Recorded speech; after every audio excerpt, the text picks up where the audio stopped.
Margaret Evans lived in Victoria, British Columbia, a city wrapped in misty winters and blooming springs, where she spent 30 years tethered to Peter in a marriage that once sparkled with promise. At 54, in the damp chill of 2021, she cut the cord, not with a blaze of anger, but with a heavy, resolute breath. They'd raised 2 sons, Liam and Noah, in a cedar-shingled house perched near the restless Pacific, filling their days with routines that felt like love until they turned to ash. She worked as a librarian, surrounded by books she adored, while he, a retired fisherman, traded his nets for pruning shears, tending roses in their backyard. From the outside, their life gleamed like a polished shell, stable, serene, complete. But by her early 50s, that shell had cracked, revealing a hollow core, a life of quiet despair she could no longer endure. This is Margaret's story, a slow fade from a fading union, a plunge into uncertainty, and a steady climb toward a brighter dawn after 50. She met Peter in the fall of 1990 at the Swartz Bay Ferry Terminal, both 24, both caught in the shuffle of passengers heading to Vancouver.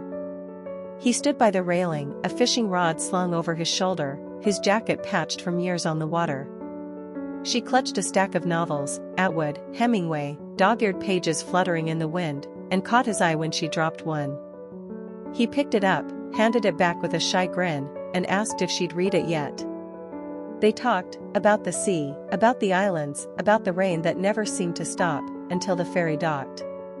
A year later, in October 1991, they married in a soggy park near Beacon Hill, her white dress clinging to her legs, his boots leaving muddy prints on the grass. Friends toasted with warm cider, the ocean roared in the distance, and they vowed a life of adventure, of weathering storms together. For a while, they did.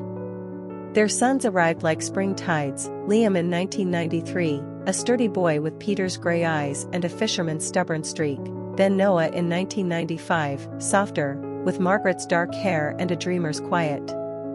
She swapped her wanderlust for motherhood, her days a blur of library shifts and scraped knees. Peter hauled cod and salmon from the Pacific, his skin weathered by salt and sun, his tales of storms and whales filling the house with life.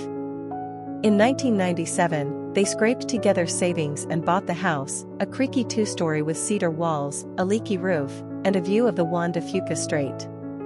Margaret hung thrift store curtains, painted the living room a soft blue, and lined the shelves with books she'd collected since her teens. Peter built a deck out back, planted a garden with roses, lavender, and a stubborn apple tree that bore fruit every other year.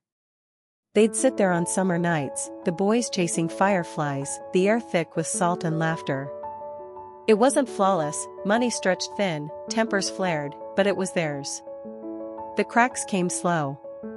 By her 40s, Margaret sensed the shift, subtle as the tide pulling out. Liam left for university in 2012, studying engineering in Vancouver, his room emptied of hockey gear and posters. Noah followed in 2014, off to Calgary for art school, his sketches still pinned to the fridge. The house hushed, its walls swallowing sound. Peter retired from fishing in 2016, his knees too worn for the boat, and turned to the garden, hours spent digging, pruning, silent. Margaret's days at the library stretched long, her fingers tracing spines as she shelved tales of love and loss she no longer felt. She'd come home to Peter in his armchair, the TV flickering with fishing shows he watched without seeing. She'd ask, "What do you want to do now, Peter?" He'd grunt, "Retire, I guess," and turn away. She tried picnics at Clover Point, a weekend in Sook, but his replies grew shorter, his gaze distant. By 2018, she slept in Noah's old room, the double bed too wide for one. The unraveling took years, but the end landed sharp. In March 2021, Margaret was 54, her silver hair pulled into a loose bun, her eyes tired from scanning pages under fluorescent lights.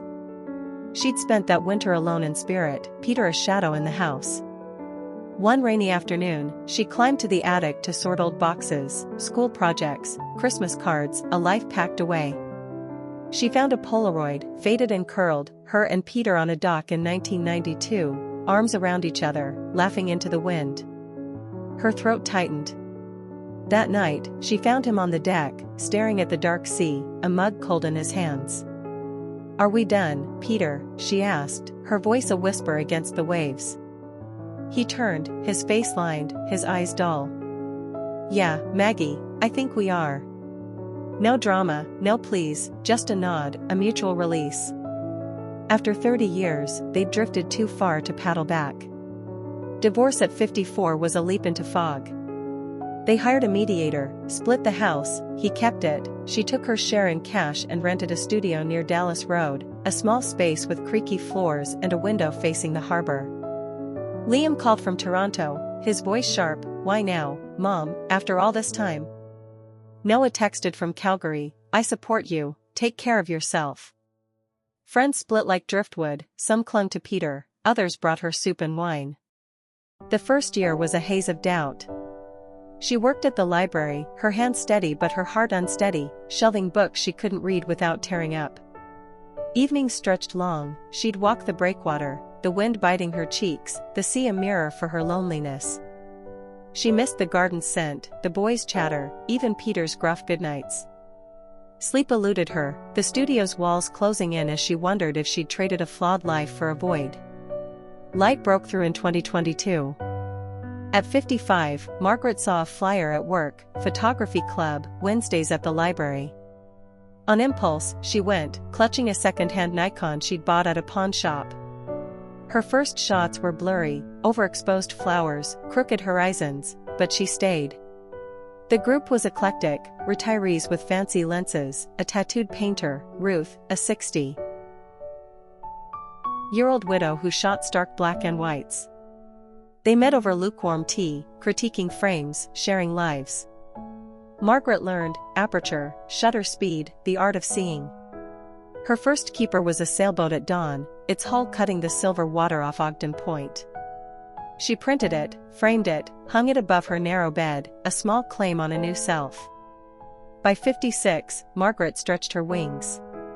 She sold her old hatchback, bought a bike, a teal cruiser with a basket, and rode the galloping goose trail, her legs shaky at first, then sure. The path wound through forests and fields, the ocean peeking through pines, and she'd stop to snap photos, mossy logs, heron in flight, her own shadow on the gravel. She wasn't fast, but speed didn't matter, motion did. She started a blog, Snapshots After 50, uploading her pictures with captions about divorce, doubt, dawn. Readers found her, women in Edmonton, men in Montreal, all over 45, leaving notes, "I've been there," or, "You give me hope." Liam visited, saw her tripod and prints, hugged her tight, "You're unstoppable, Mom." Noah mailed a watercolor he'd painted, a fairy at dusk, scribbling, "Inspired by you." At 57, Margaret glowed.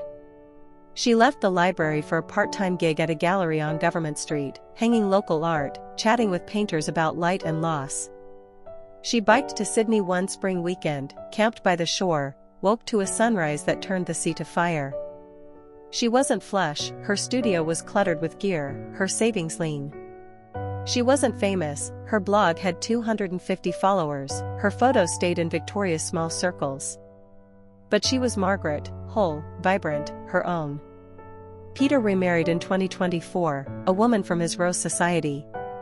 She winced, then smiled, she didn't need his story. She had her lens, her wheels, her sea. Divorce at 54 tore me apart, she writes now, her words steady. But it stitched me back stronger. In Canada, from Victoria to Halifax, people like Margaret shed old skins every day. Grey divorces aren't defeats, they're rebirths. I'm Jordan Lane, and this is Grey Divorce Diaries. Margaret's path is real, tangled, tough, triumphant. If it stirs you, subscribe. Every day, a new story, people like us, reclaiming joy after 50. You're not alone. Let's rediscover your spark together.